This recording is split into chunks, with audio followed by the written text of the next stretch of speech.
Hey guys, this is Cash from Cards with Cash, and today I'm going to be doing a very different kind of video. So recently, as you know, I did an unboxing of Wildwood Tarot. If you can see this, it's like literally zoomed in right now. So what happened is that I did an unboxing of Wildwood Tarot, and as I worked through with that deck, actually I've just done like 2 or 3 readings with this deck as of now, but ever since that, like something within me, this I don't know what it is about this deck. This deck has sparked something in me. I am learning Rider White in contrast to this deck, and this is something that I never thought I would do, but it's working for me so far, and I thought that I would share something with you that I found out about in one of the readings that I did for myself. So you know Okay, so first of all, I would like to mention that I am planning to do a series of videos which is going to be called Wildwood with Cash. So, in this series, I'm going to walk through each and every card of the deck, and I'm also going to walk through the Wheel of the Year system that this deck follows. And I know that it's like very ambitious of me to say that, but I think because of the connection that I have with this deck, I will be able to do this, even though my exams are approaching, and I should really be focusing on my exams, but I think every once in a while I can do that, and yeah, it will be something fun to do. So without any further delay, I'm going to be doing what I noticed. I mean, I'm going to discuss what I noticed. I think I need to zoom in a bit more. So, what I discovered when I was working with this deck is that, the suits are renamed, and actually the minor arcana, in fact, the major arcana, I'll show you. This is the bag that I keep in, my trusty bag that I keep. I can't help, but I always, like, whenever I sleep, I keep it under my pillow. That is how much I love this deck. Anyways, so as you can see, this is like, okay, so you can't see. So I will remove these from there. The bows in this deck are wands, and then we have vessels, which is like, cups. As you can see, these minors have a little keyword written with them. This is something that I was not very curious, not very excited about at first when I got this deck, but as I worked through with this deck, I realized that it actually works really, really well. And I'm going to show you. This is Seven of Pentacles, so stones, and it is titled Healing. Since I am a tarot newbie, I don't know what traditional meaning of Seven of Pentacles is, so I'm not going to go into that. I'm just going to go into face value for now. And then yeah, Six of Pentacles. We always see Six of Pentacles as a sign of giving and receiving, maybe, but here we have exploitation written as a keyword. And when I did the reading, when this card came up, I was like blown away because it fit so particularly well. And I'm just trying to show you one of the last suits that this deck should have. I just can't find out where it is. Yeah, so here it is. Page of Arrows, Ren. So this is like the court card, arrows being the swords here. So and now I will try, yeah, this is like the world tree, the world card. And then let's see if I can find one more. Yeah, this is the guardian. This is another major arcana card. This is the devil. And then we have the great bear. This is the judgment card basically. So these cards are really very different from the traditional rider white system. And um, actually, to be honest, I am glad that they are. I love the backings. I might or might not trim that deck, but I like this, how it feels in my hand. It feels special. I think I won't, but that's something for later to ponder upon. Now I will get into the original point of making this video. Five of wands, or rather in this deck, five of paws. Well, it's bows, right? I always end up mispronouncing it as bows. It's bows. Cash, get it together. So, five of bows. The keyword says empowerment, and here we see, the giant Sun Abbas. This is a figure from England, and this is an actual. This is a depiction of an actual hill that is there in England, and people go and they do all kind of rituals around this figure. And one of the things that I read online was that some women who are like infertile, they go and sleep around this giant, and they assume that doing that will help them gain fertility, the ability to make children basically. So that's something interesting that I noticed while researching. And other thing is that here we see four bows again, bows. Wow. Oh God, bows again. So here we see four bows, and the fifth bow is here that the giant himself is holding. So it has that connotation of fighting, but it doesn't, because it's very subtle. As you can see, compared to the traditional rider white system, here each and everyone is literally fighting, and this more feels like he is just preparing for some kind of battle. And yeah, that feels more like prepping, and just uh, maybe charging forward and trying to scare off your enemies. But this is like full on brawl. This is full on like, I want your head and I want it right now. So that is like, so that's really very subtle here. But what I want to discuss here is the presence of the word empowerment as the keyword here. And okay, so let's rewind a bit, let's retreat a bit. What traditional meaning of five of wands is, according to the rider white? I looked online because that's what I do, and I found out that the tarot guide, according to the tarot guide, the upright meaning of the card is conflict, fighting, struggle, arguments, disagreements, opposition, battles, temper, ego clash, strikes, rough, chaos, unruly, defensive, territorial, assertive, pent up energy, competition, and sports.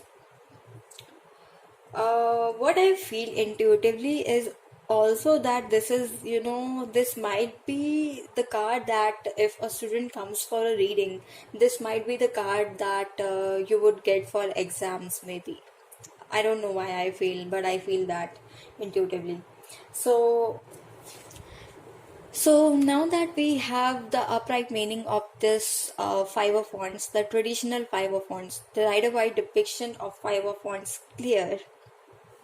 By the way, this is from the deck, this one, the original Rider-Waite Tarot deck, and this is, I don't know. Well, this is the the standard box that you see on Amazon floating around. It's copyright 1993. So there you go. It's printed in China, and it's 2018 reprint, I guess. Okay, so now that we have out of our way, I wanted to go back on the original thing that I was saying. We discussed the traditional meaning of Rider-Waite system. Five of Wands, just Five of Wands, right? Now, conflict. That is one of the main things that we see here, right? And here we have empowerment as our keyword. What does that tell you? For me, it tells me that you need to be empowered to face any kind of conflict, whether it's inner conflict or outer conflict. Basically, outer conflict, I would say, unless it's reversed, I would say. But that we will cover later on. So, since we have a lot of external forces here in the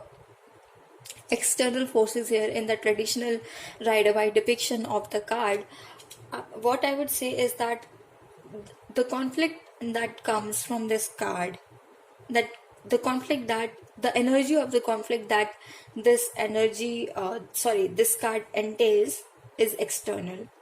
So one needs to be empowered to face that kind of conflict. I'll take a pause here and drink water. I'm really sorry if I sound a bit throaty, but I have, like, the weather is changing and I'm certainly under the weather, so my voice is a bit harsh and a bit croaky, so forgive me for that. The second meaning of this card would be fighting.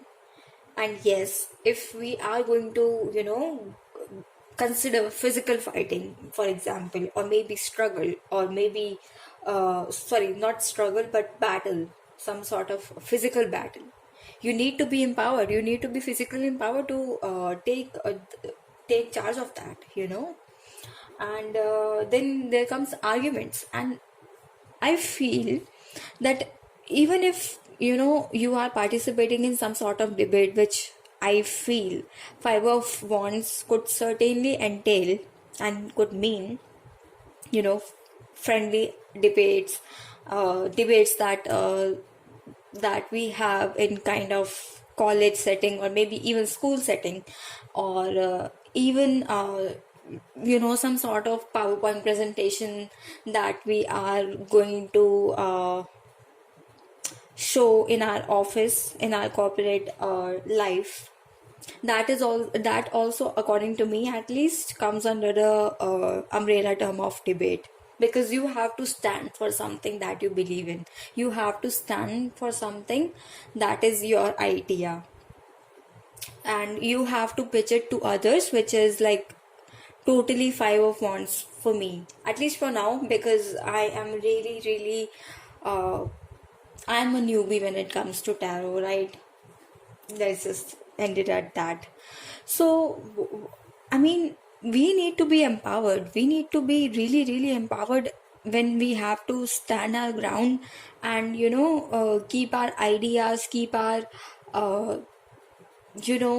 even keep our ideas forward in such kind of friendly group setting.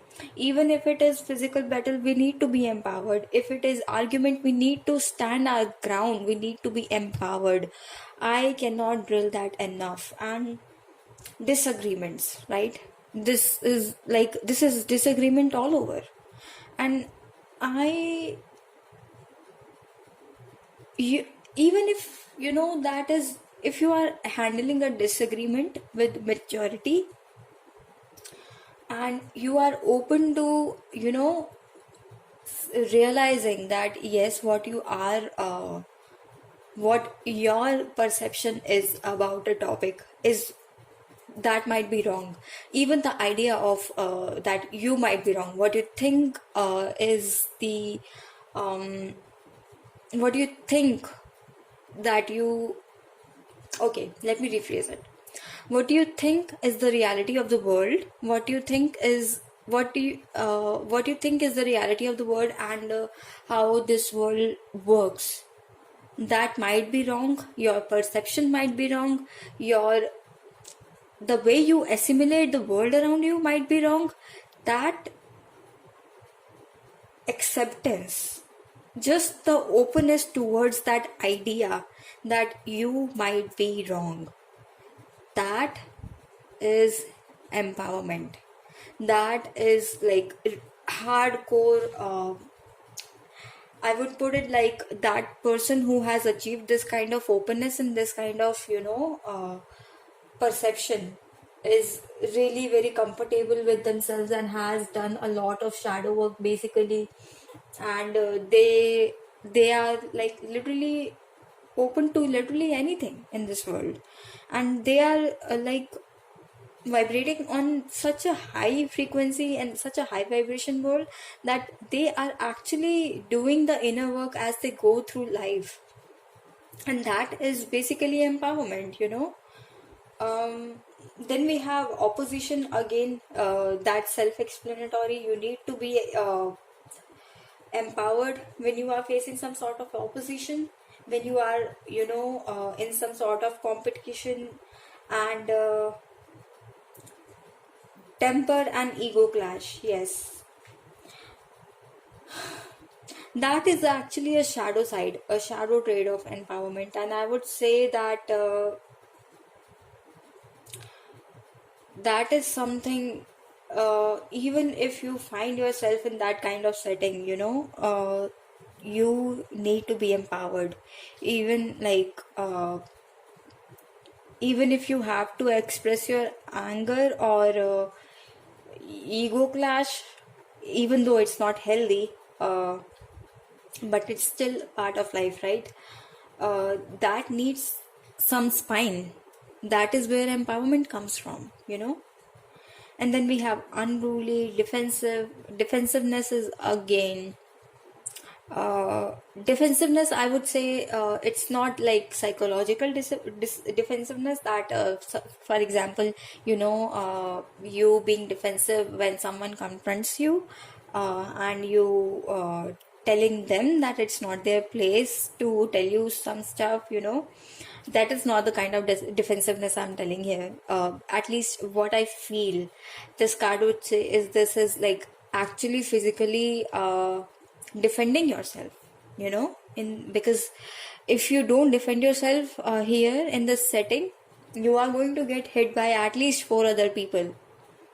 So defensiveness is really needed here, because basically you are in a competition kind of setting, you are in a very chaotic setting, and when there is chaos, you have to stand up for yourself. You have to, hold your breath, hold your ground, and hold your breath, stand your ground, and be empowered. Own your empowerment, own everything, and let every other thing that goes in your mind, just flush out. And then there is just you and your shield and the strategies how you can defend yourself. That is it. Then we have territorial. I could see how this would say territorial, because yeah, I don't know about that actually. So that is something for me to chew upon later. Assertiveness, yes, assertiveness is a very important and significant kind of empowerment. And I mean, even though it is important, we don't see it enough. And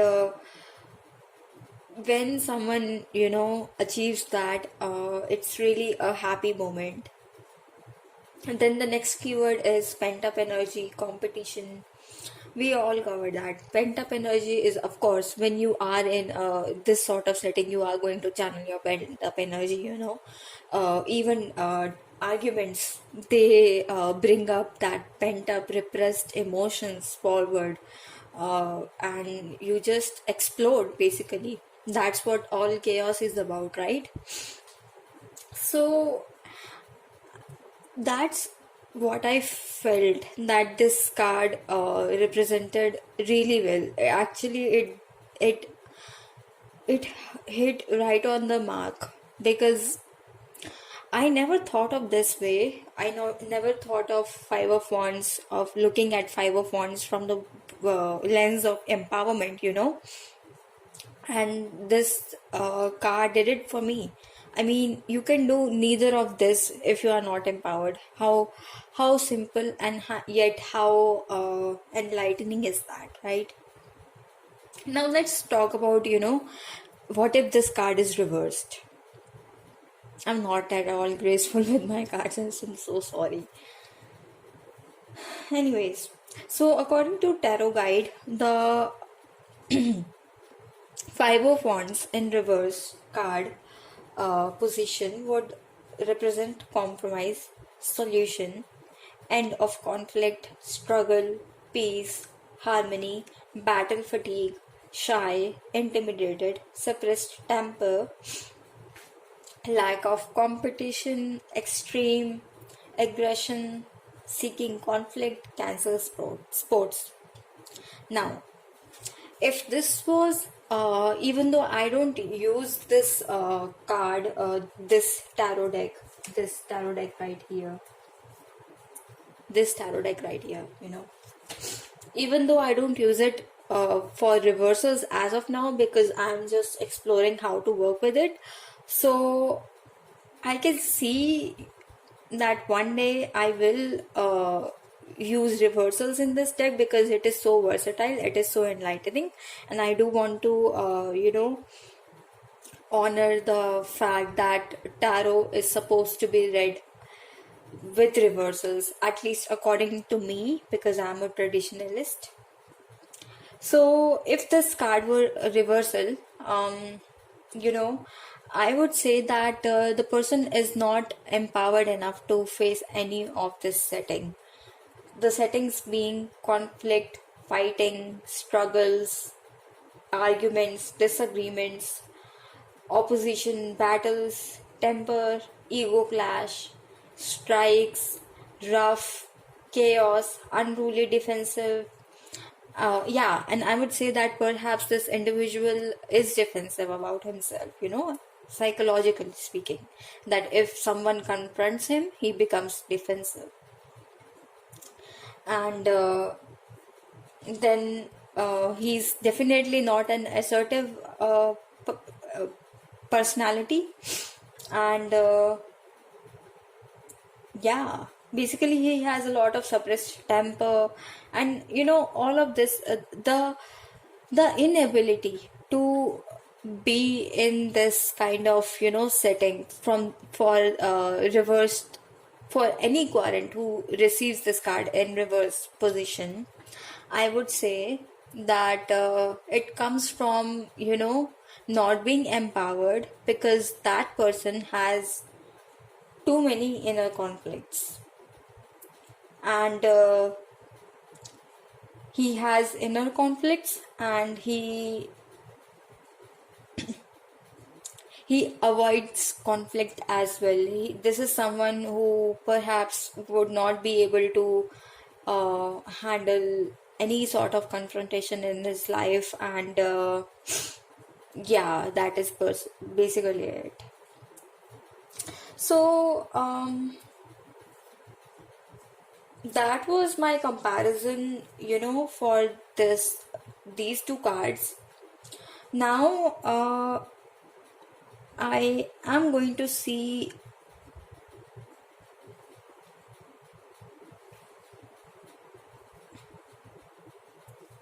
Okay, so there is this line that I wrote in my journal. It reads like this: how to be, how to embody traditional uh, meaning of the card Five of Wands.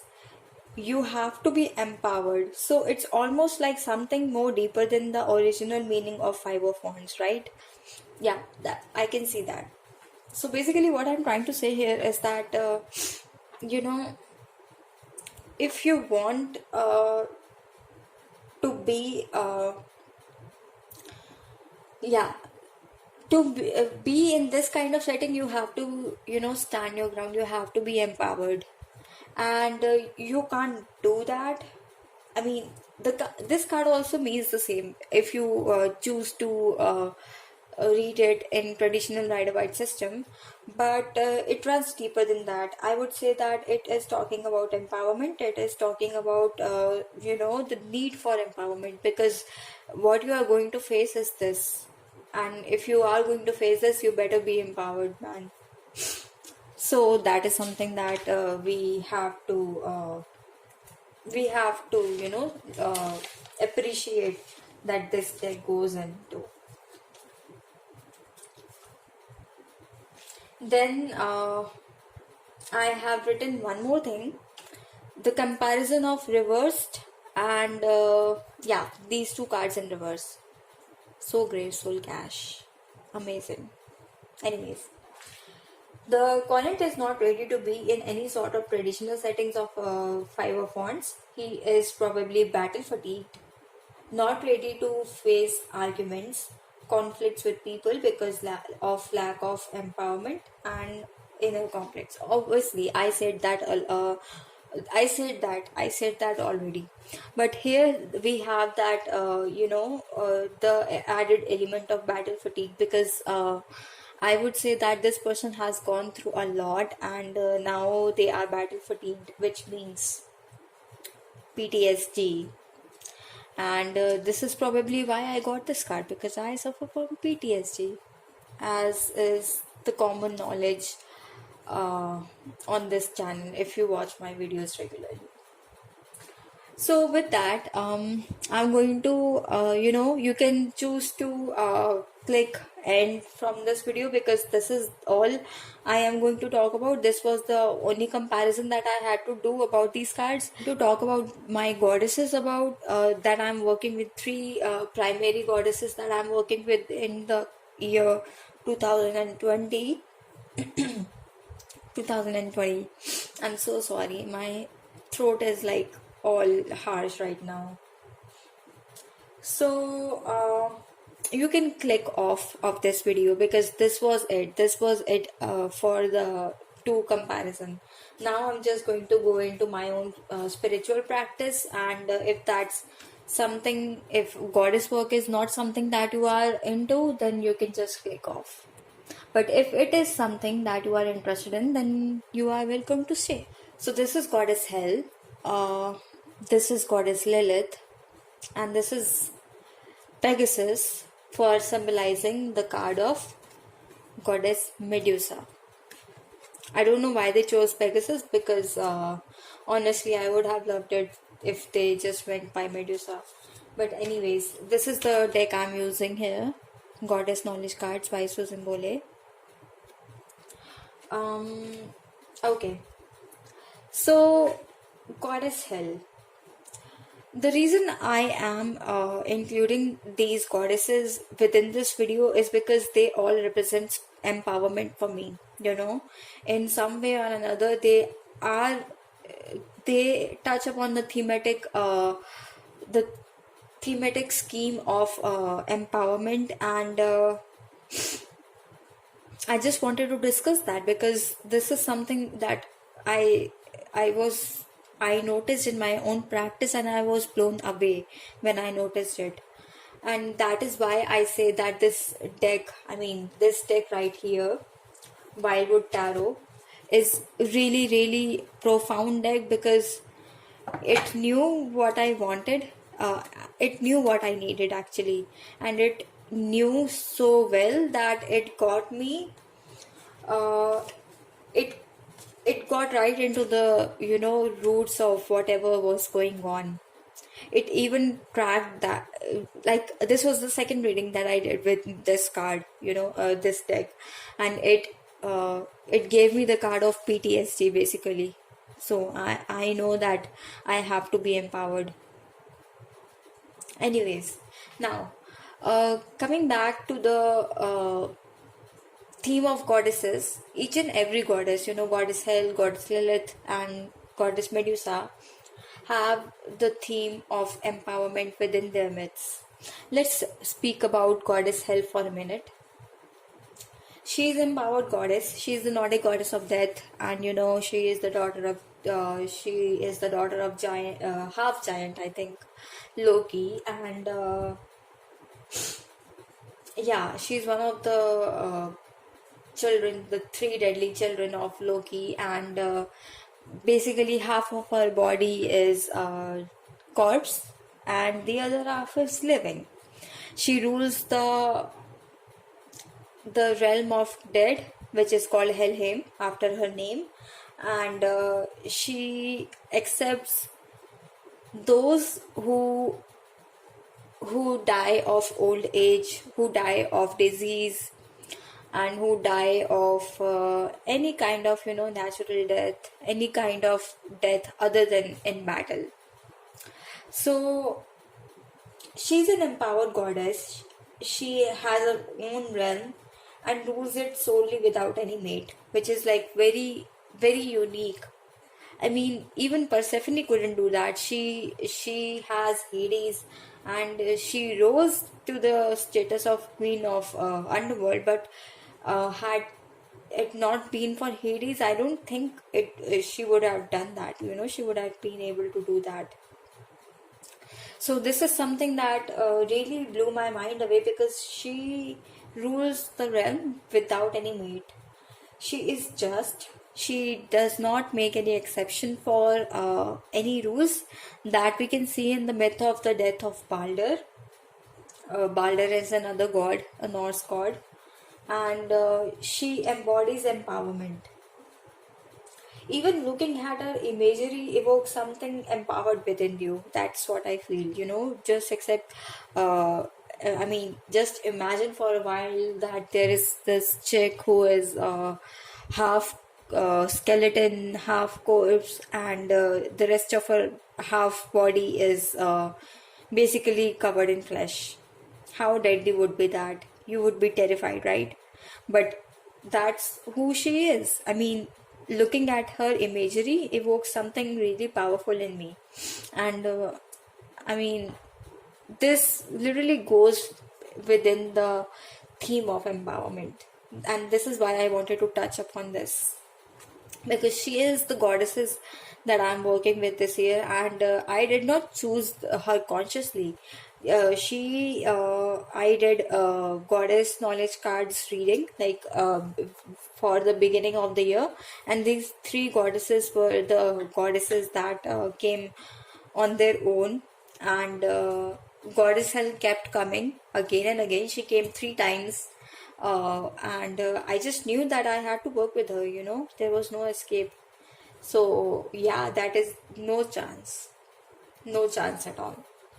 So now, talking about Lilith, yes, she is modern day symbol of women empowerment. She is the first wife of Adam. She left her husband because of power struggle dynamics and left him when he refused to treat her as equal. Even though she loved him, she left him, which is very empowering. That's, that's empowering right down to its naked bone. That's what I feel.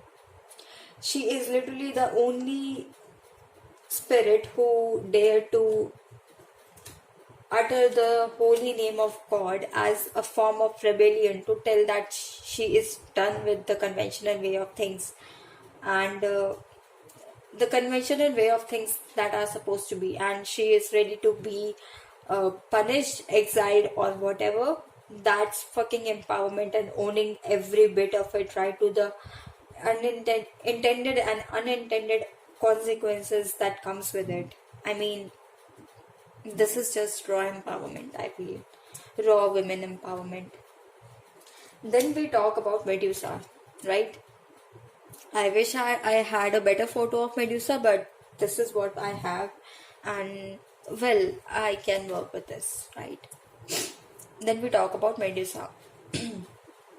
Legend says that she was a priestess of Athena, had vowed celibacy, and was raped.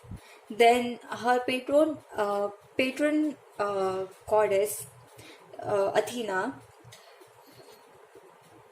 the supposed goddess of wisdom and war, turned her into a gorgon and isolated her into to an island. Doesn't that sound fishy to you? I think Athena in a way protected her, as legends claim Medusa, or rather Medusa, was beautiful, and Athena was afraid that in politics of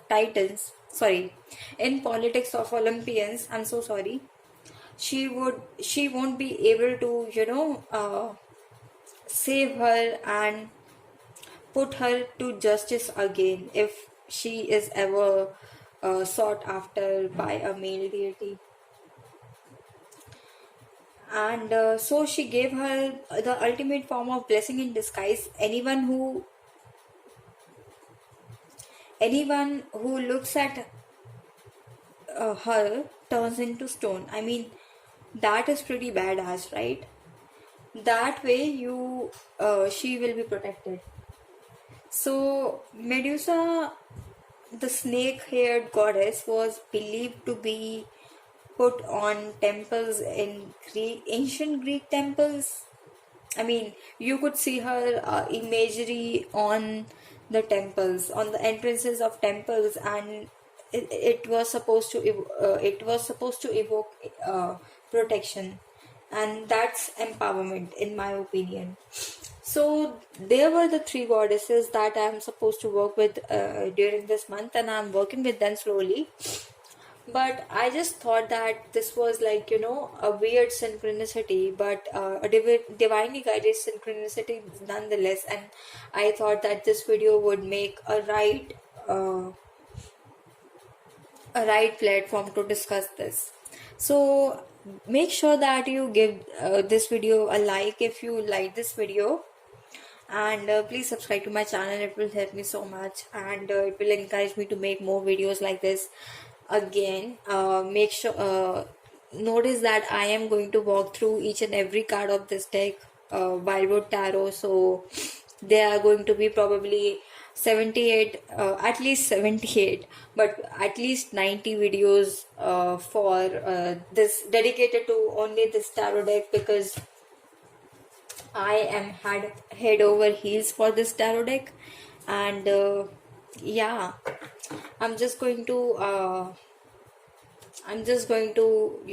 make more videos regarding this tarot deck, and if you are interested in that, please subscribe to my channel. Thank you. Bye.